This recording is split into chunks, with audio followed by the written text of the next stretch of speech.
bohužel já mám špatnou zprávu. My jsme se totiž dozvěděli od našeho dodavatele z Koreje, že ten Aspic, který jsme dováželi poslední rok, že prý je možné, že v tom Aspicu byly... Jde o Aspic, protože ta potravina prostě byla nekvalitní a já jsem povinen vás o tom informovat.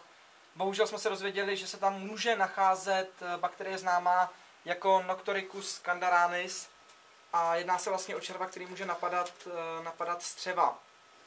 Samozřejmě se to vás nemusí týkat, jo, ale zajímalo by nás právě, jestli třeba nemáte nějaký zdravotní problémy s tímhle, nebo tak něco. Začíná to prý bolestí břicha, pocitem hladu, nadýmání a ve finále to může mít příznaky podobné chřipce.